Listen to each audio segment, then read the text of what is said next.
evening, everybody. You know, that was quite a conundrum there in 1 Corinthians 10. I appreciate Kason reading that for us tonight. So there's a lot to be said about the illustration of the eating an idol's feast. That is what 1 Corinthians 8 through 10 is really all about. And there's a situation in chapter 8 where it talks about going to an idol's temple and eating a feast to that false god. Now, what some people might do with that is say, but wait a minute, idols are false. They're not real at all, so what would be the harm in going to a temple and partaking that meal? It's not like they're an actual god, they're fake. Well, Paul takes 3 chapters to explain this situation to them, but in chapter 10, what Kason just read for us in verses 14 through 22, he says it's not about the idols, and he compares this to 2 things. One, to the Lord's Supper. When we share in the Lord's Supper, we're partaking in this meal to the Lord together, and that's a communion for us and the Lord. But he also mentions the idolatry that the Israelites experienced in the Old Testament. And he's making the point here that they were following idols. That was not a good thing. But again, he says there in verse 19, what do I mean then? That a thing sacrificed to idols is anything, or that an idol is anything? Verse 20, no. But I say the things which the Gentiles sacrifice, they sacrifice to demons and not to God. And I do not want you to become sharers in demons. So he said, yeah, these idols, they're nothing. They don't actually exist. But do you know what does exist? Demons. And who do you think is the origin of all of this false worship, the false ideas? He's like, I don't want you to be partaking in this feast that is sacrificing to demons. And that's essentially what idolatry comes down to. We're serving something else other than God, which is a satanic thing. And it is not great. Now, I said all this, and you might be wondering, I thought you said 10 plagues. I thought that was on the sign out there. Why are we in 1 Corinthians? Well, because I want to show that idolatry at the very heart of that is following after something that is not God. That comes from Satan himself, honestly.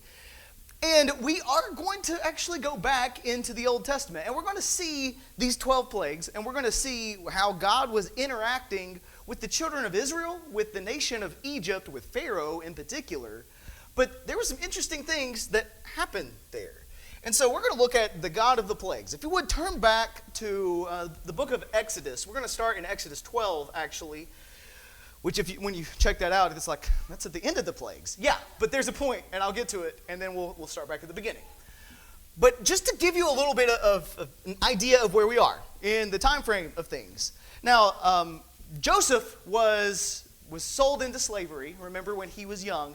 And he ended up in Egypt and ended up in a very prominent position. And because of that, he was able to help Pharaoh, help the nation of Egypt, when this famine came. And he provided for them, and he was given a very high position in Egypt. That allowed him to move over his family, Jacob and his sons.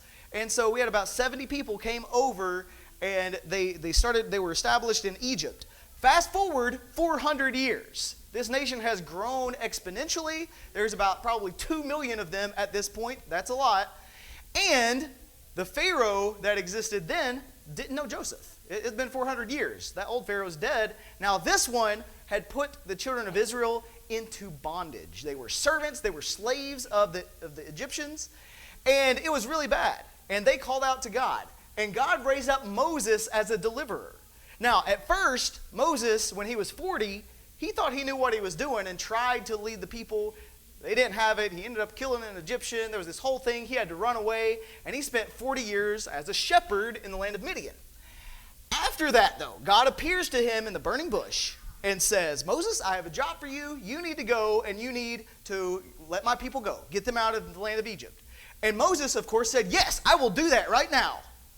That is not what Moses said. You might remember he tried to get out of that several times. And he was like, can you send somebody else? And eventually, God says, okay, your brother Aaron is going to come and meet you, and he'll do it. And so what we're going to see is Moses interacting with Pharaoh, and actually Aaron does a lot of the talking and a lot of the actions here. But what he's trying to do is get the people out of Egypt away so they could go into the land of Canaan, the promised land. Okay, but the problem is, when Moses approaches Pharaoh, and he's speaking to Pharaoh, he's like, hey, can we take our people and go? What did Pharaoh say? No, you cannot do that. And there was this series of signs that they did, actually. And after all of this, you got the plagues. We're going to talk about the purpose of the plagues and what they were. But in Exodus chapter 12, there is this statement that's made. And again, this is toward the end of the plagues. But in Exodus 12, God tells us what the purpose of the plagues were. In Exodus 12, verse 12. For I will go through the land of Egypt on that night, and I will strike down all the firstborn in the land of Egypt, both man and beast. And against all the gods of Egypt I will execute judgments. I am the Lord. So here he says, when he goes, and we know the 10th plague, that's the death of the firstborn.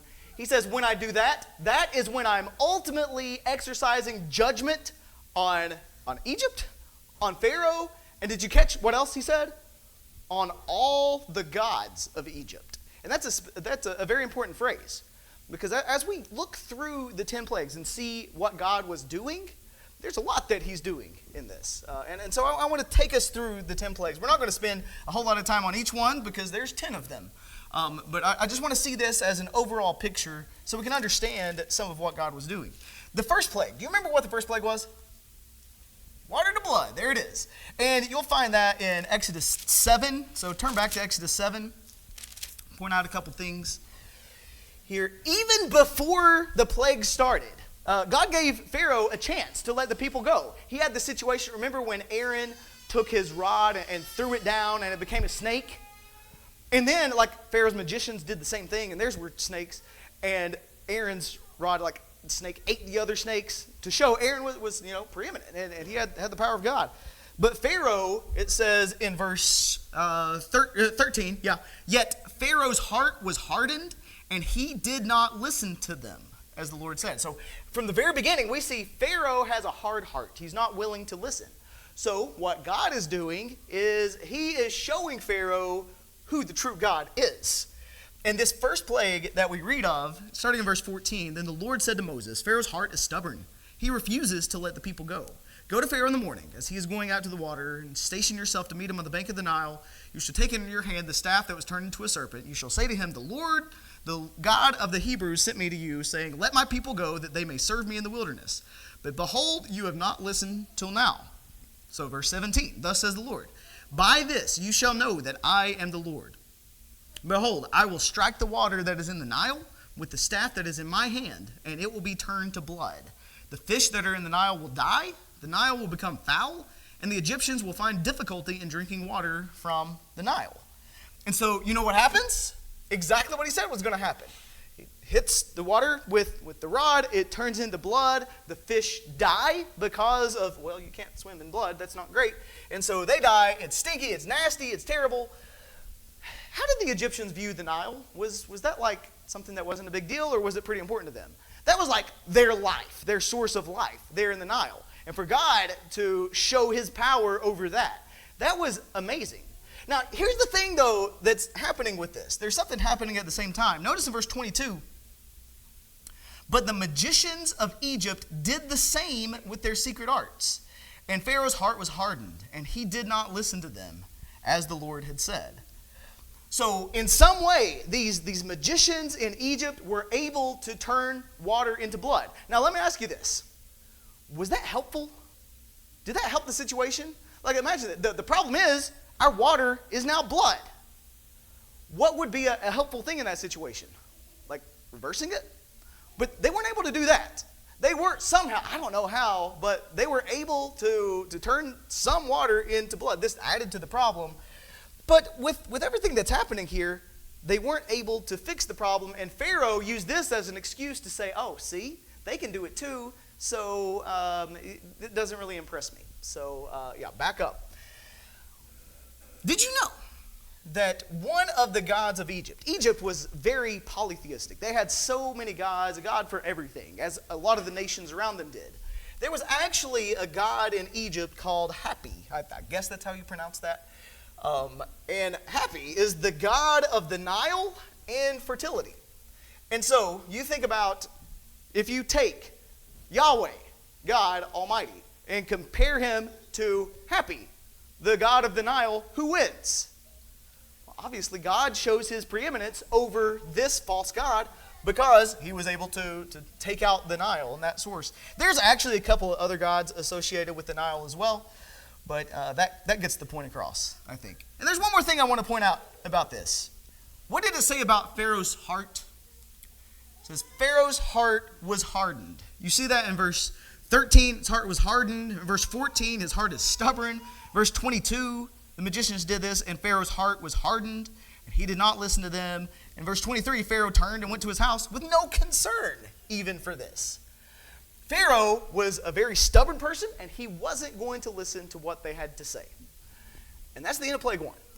Plague 2, frogs. This is chapter 8, verses 1 through 15.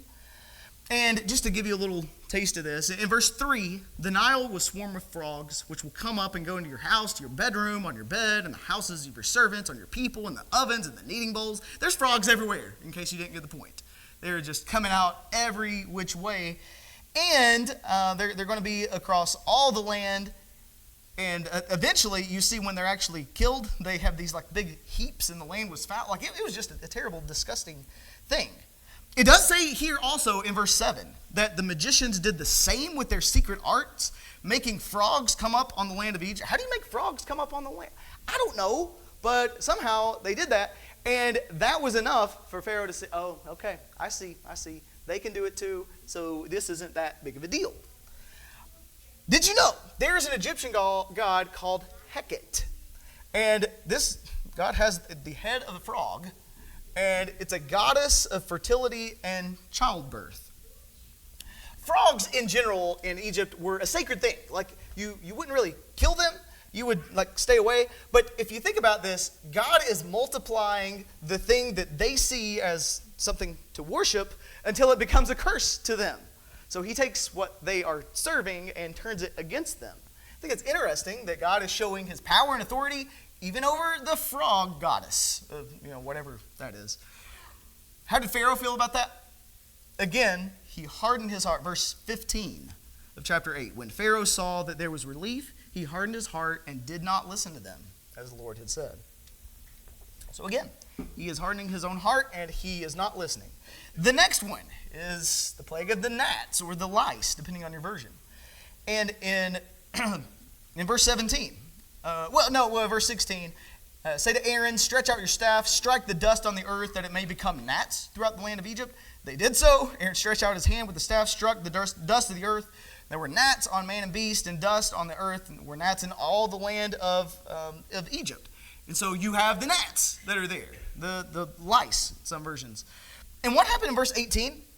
The magicians tried with their secret arts to bring forth gnats, but they could not. So the gnats were on man and beast. And what did they recognize in verse 19?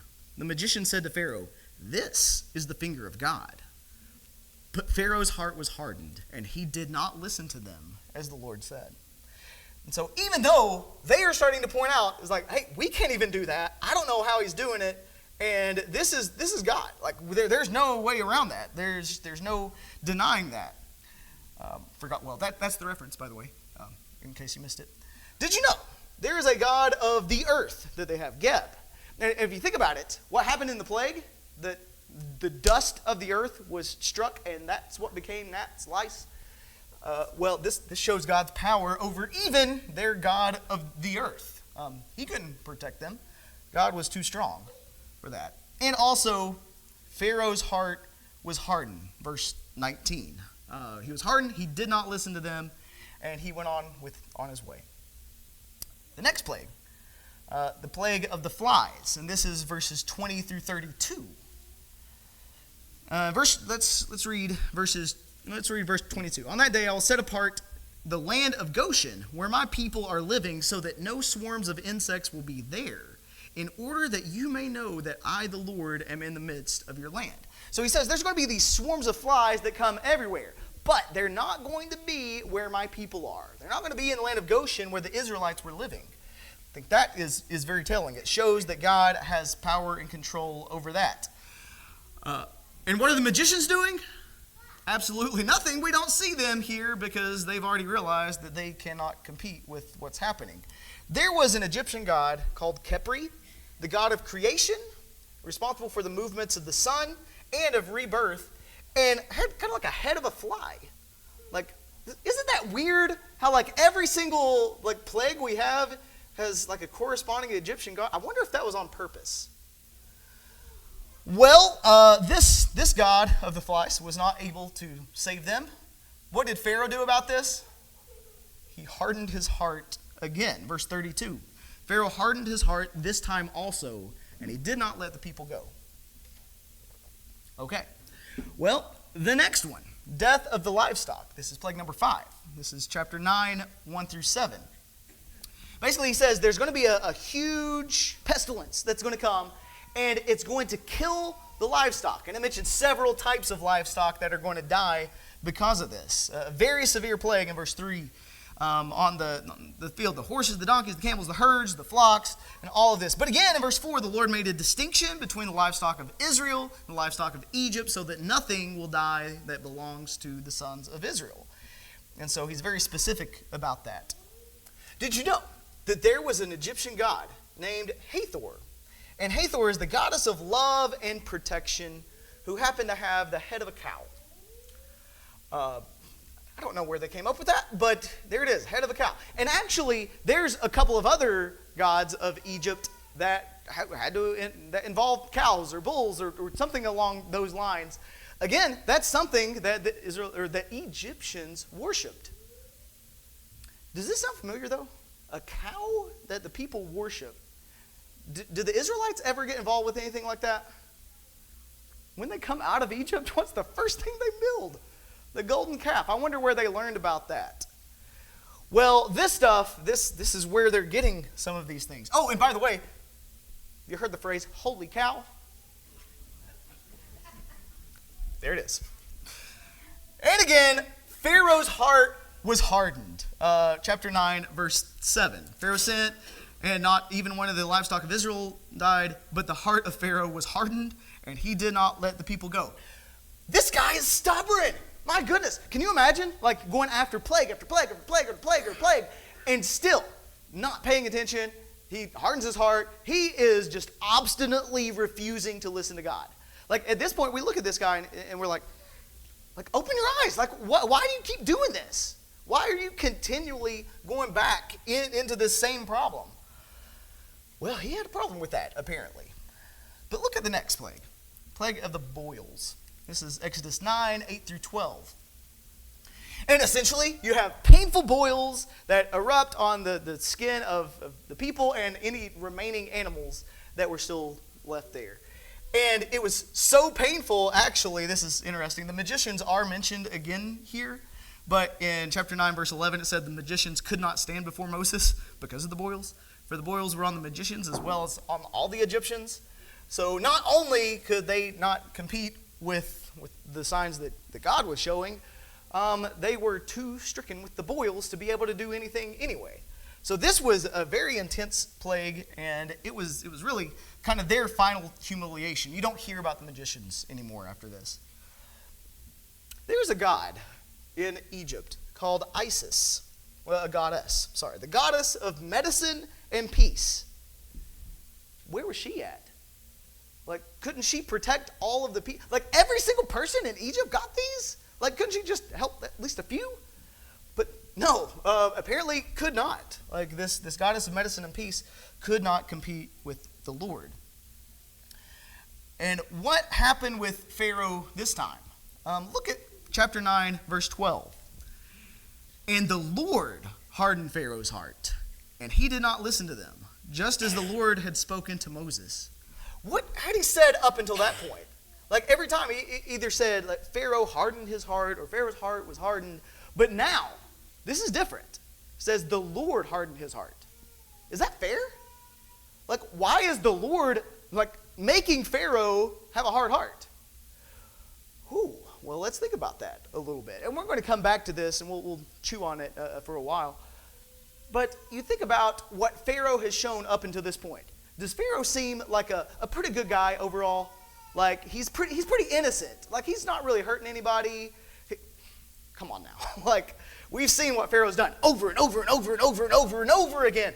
And now, finally, God, I think at this point, God's like, listen, yeah, you might want me to like back off and relent now, but I'm not done. I still have a lot more to show you.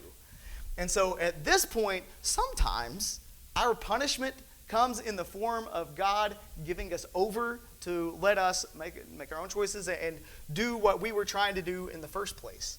Again, we'll talk about that a little more in a minute. The next plague was the plague of the hail. In chapter 9, 13 through 35, we get this idea that there was going to be anything that was left out. You have hail actually mixed with fire that's going to destroy the crops, that's going to just like decimate the landscape. And this is really bad for their harvest. Think about their economy. That's not going to be good for them. And he said in chapter 9, verse 18, I'm going to send a heavy hail such as not been seen in Egypt from the day it was founded until now. And he actually gives them a warning. Now therefore send, bring your livestock, whatever you have the field to safety. Every man and beast that is found in the field and is not brought home when the hail comes down will die. The one among the servants of Pharaoh who feared the word of the Lord made his servants and his livestock flee into his houses. But he who paid no regard for the word of the Lord left his servants and livestock in the field. So it's actually appearing like some of the Egyptians are starting to get wise. They're like, Pharaoh, he's telling us what's going to happen, and maybe we should like prepare and not let that happen to us. And some of them listened. Some of them did. Not everyone did. And what happened if they didn't? Well, exactly what God said would happen. Did you know that there is an Egyptian god called goddess? So I keep saying goddess, called Nut, which is the goddess of the sky. There's also a couple other gods. Set, which is the god associated with storms. There's Shu, S-H-U, who is the god of the air. How does God show his power over these? Well, the guardians of the air, the ones that are protecting all of that, where did that hail and stuff come from? From the sky. They didn't do a very good job of keeping that away. God is even more powerful than the weather. But look at verse 27. This is interesting because when this is happening, Pharaoh, in chapter 9, verse 27, Pharaoh sent for Moses and Aaron and said to them, I have sinned this time. This time? I wonder if he hadn't sinned the other time. Anyways, I have sinned this time. The Lord is the righteous one, and I and my people are the wicked ones. And so he admits it and says, please make this stop. Well, guess what? They make it stop. And then what does he say? Chapter 9, verse 34, but when Pharaoh saw that the rain and the hail and the thunder had ceased, he sinned again and hardened his heart, he and his servants. Pharaoh's heart was hard. He did not let the sons of Israel go, just as the Lord had spoken through Moses.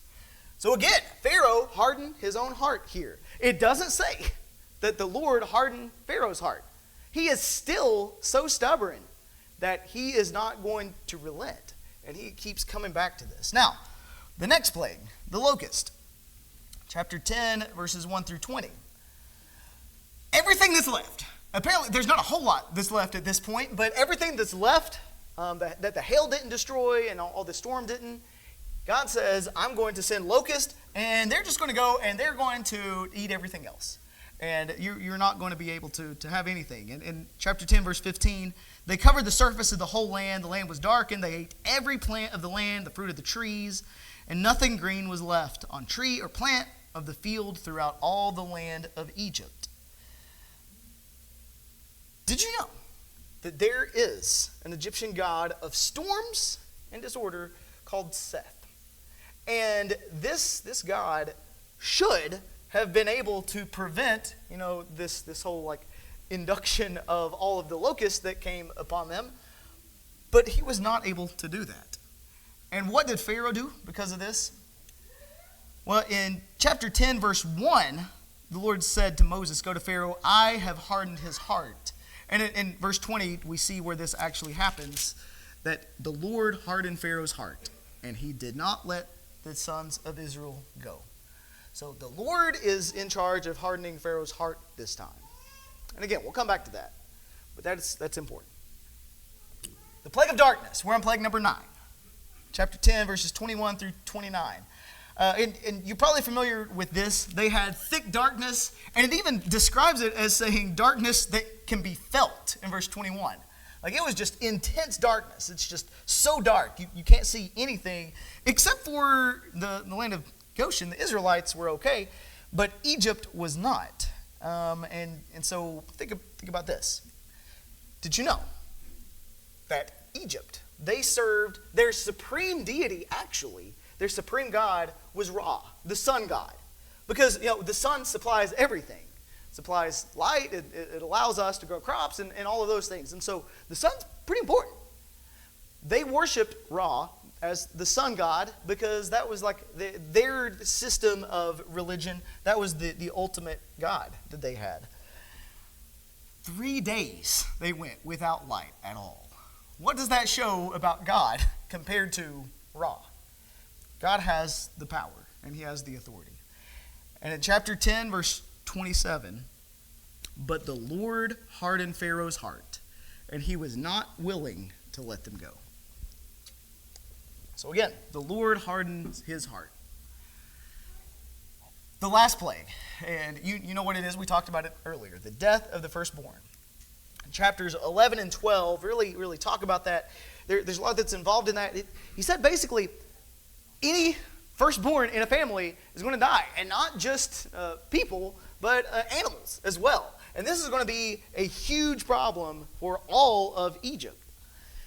The Israelites, though, they were spared, and you'll remember we have the institution of the Passover, just indicating that if you put the blood of the lamb on your doorpost, then the angel of death will pass over you and go to the next place, and they're not going to kill you. And so the Israelites were saved from this because God told them how and what they needed to do. But in Egypt, this was really bad, and this was intense. Now this gets to where the verse that we read in the beginning of this lesson, chapter 12, verse 12. So he's talking about what he's doing. For I will go through the land of Egypt on that night, and will strike down all the firstborn in the land of Egypt, both man and beast. And against all the gods of Egypt I will execute judgments. I am the Lord. So we come back to this. Over all the gods of Egypt, God has proven himself through all of these plagues that any Egyptian god that they worshiped, that they were associated with, God is more powerful than. Did you know that there is a god that the Egyptians served, and it was Pharaoh? And they looked at Pharaoh as the son of Ra, and that they saw him as a divine figure. Was Pharaoh spared from this plague? It wasn't. His firstborn died that night. And so God shows that he's even more powerful than the supreme ruler of Egypt. He's proven that he is more powerful than any god that Egypt has to offer. Now, I think that this is a lesson to the Egyptians. One, your gods are nothing compared to Yahweh, the God of the Israelites. But what should that have done for the Israelites too? Because what did they grow up hearing? And what were they around all the time? They were around this idol worship. They were around all of these people serving these false gods. And as they come out of Egypt, they needed a lesson. Actually, I guess they needed a 10-course lesson on what it is to serve God and who is really powerful, who they should turn to. God is proving that he is above all the rest. Now, what did Pharaoh do because of this? He lets them go. Because at this point, the lesson is learned. Israel can finally leave, and they're able to go on their merry way, and Pharaoh leaves them alone completely.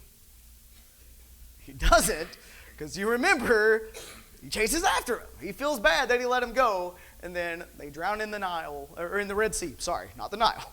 The Red Sea. They drown in the Red Sea because of that. My goodness. Did he ever learn? God has shown him so many times that, man, we cannot trust in our own self and the other things that we try to trust. I think there are some lessons for us in this. Number one, we see how God hardens hearts. This can be a pretty difficult concept for us to really wrap our minds around. What was happening in the early plagues? Like the first 5 of 10 plagues? What did it say Pharaoh did? He was hardening his own heart. There are actually 7 statements along those lines of Pharaoh hardening his heart. God gave him a lot of chances. And he had all the chances in the world, and Pharaoh continues to do that. His responsibility for this was clearly emphasized in this. In the later plagues, plague number 5, 7, and 8, and 9, 6, 8, and 9, there we go. It says that the Lord hardened Pharaoh's heart at that point. And how do we view that? What's that like? I would see that as like a judicial hardening, as in God is judging him in the hardening. And it shows that Pharaoh has chosen rebellion, and it shows that he was so far down that path, he wasn't going to come back. He really wasn't. And I think that this shows us a consistent pattern throughout the Bible. When we consistently reject God, he's going to let us keep doing our dumb stuff. Like, if we keep saying no to the Lord, he's going to let us continually do that over and over again. You might connect this with Romans chapter 1, when it talks about how God gave them over to their debased minds, to all of the stuff that they were doing, the things the Gentiles were involved in. It's like God gave them over. It's like, okay, you all want this? Well, go for it. And you know what happened to him because of it? It was really bad. It got even worse. And it got worse and worse and worse. You can connect this also to Romans chapter 9. Romans 9 through 11 is kind of a difficult passage that talks about this hardening, especially in chapter 9, how God hardens people's hearts. And he uses Pharaoh as the example. And so when you think about that, it's at first we might be like, well, is that fair? Like, how can God harden someone's heart? What did Pharaoh do? He was hardening his own heart, and he was clearly rejecting God. And so God let him go and continued to do that. He was not, like we said, an innocent man forced into unbelief. He was this proud ruler who resisted God, resisted all of these signs. God proved himself over and over right in front of him. And so all God did at this point is he confirmed him in the path that he chose. This might be familiar to you, some of you. In 2 Thessalonians 2, verse 11, it talks about some people that are so hardened by their own false teaching that God will send them strong delusions, that they will believe a lie and be condemned. And that's true of us if we let ourselves get that far down that path. If we continually reject God, then he's going to let us have what we want. He's not going to force us to be obedient. He's not going to force us to listen. Sometimes we might ask, well, how do I know if I'm too far gone? How do I know? If you're asking that question, you're probably not. And there's always a chance to repent and come back. But we got to be real with ourselves. Is it possible to reject God so much that we, just in and of ourselves, we can't come back to the Lord? That we're just so far gone, that we've lived our life in a certain way? Sometimes we think, I'll just do it later. I'll obey when I'm older or when I get a chance. How do you know that you're going to have a soft enough heart to do that? Now, how do you know you're not going to be hardened so much by your own sin that you're going to refuse that? So that's a really powerful thing. Speaking of power, we saw in this, Satan is powerful. Satan does have some power. And Satan does have influence. And there's people who follow him. But it's God who has the real authority. In some ways, Satan tries to imitate what God does. You know, in the New Testament, we're told that he even appears as an angel of light in some cases. And so we could think of this as like false religion or false security in making you think that we're doing the right thing. Remember what we read in 1 Corinthians 10? That all of these idols, they're really nothing. These false gods, they're nothing. But you know what is real? Demons. Satan. Satan is behind all of that. And we got to realize he does have power. He does have influence. But God is so much more powerful. He shows time and time again, he overcomes all of the Egyptian gods. And by the end of it, God is showing he is the only one that can control all of this. What do you think our Egyptian gods are? Like, do you think that we have things in our life that we would put on the same playing field as some of the Egyptian gods? What were the things that they were trusting in? Well, they had gods for the economy, like their crops and all of that. They had gods for nature itself, the weather and whatnot. You had gods for health, for taking care of them physically in their bodies. You had gods that had political power, Pharaoh himself. You had gods of false religion. They were following this in a religious way. Their god was the sun itself. The throne, Pharaoh. What kind of things do we trust in? I think sometimes we trust in financial stability. Sometimes we trust in a lot of the stuff that they were trusting in. The government. We might trust in medicine. We might trust in our own health. We might trust in comfort. We might trust in technology or reputation or whatever. Ultimately, though, we understand none of those are fulfilling. None of those will save us. God is the only one who can. And we need to realize through all of this, like he told the Israelites, he's doing all this so that they will know that I am the Lord. We need to know that Yahweh, that God is the Lord, and he's the one who's in control of this. The last thing I want to do is think through, do we learn anything from these plagues about Jesus? Oh, can we connect any of this to Jesus? Because we see that God the Father shows his power and control through all he did. But how does Jesus fit into this? Do you remember what the first plague was? Turning the water into blood. Remember what Jesus' first miracle was? Turning water into wine. He has power over water. That's interesting. Jesus, does he ever show that he has power over the weather? Peace be still. Like even the winds and the waves obey him. Does Jesus show that he has power over physical health? Think about all the people that he healed. And the leprosy that was cleansed, and the lame that were able to walk, and the blind that could see. Does Jesus show that he has power over demonic forces? Satan. Yeah, he cast out the demons. Does Jesus show, well, let me ask this. What was the last plague? 10th plague? Death of the firstborn. Does Jesus show that he has power over death? What was the last enemy that Jesus conquered? It was death. I think there's some connections here that are there on purpose for us. Yeah, God shows that he's more powerful than the Egyptian gods. That shows also that he's more important and powerful than anything that we serve in our lives. The most important thing in our life is that we have a relationship with Jesus. Even throughout all of these plagues, I think we can see Jesus all through it. We can see God is pointing the way to his son that's going to show his power and his preeminence over everything. Over food, drink, over health, over nature, over Satan, over death. And he allows us to have a relationship with him. And that's the awesome thing. So tonight, I don't know where you are in your walk with the Lord, but if you need to make something right, if you need to obey the gospel initially, or if you are a Christian and you need to make some kind of confession, make your life right, we want to help you do that, and we want to make sure we don't leave here until we take care of that. So if you need to do anything to obey the Lord, please come as we stand and sing.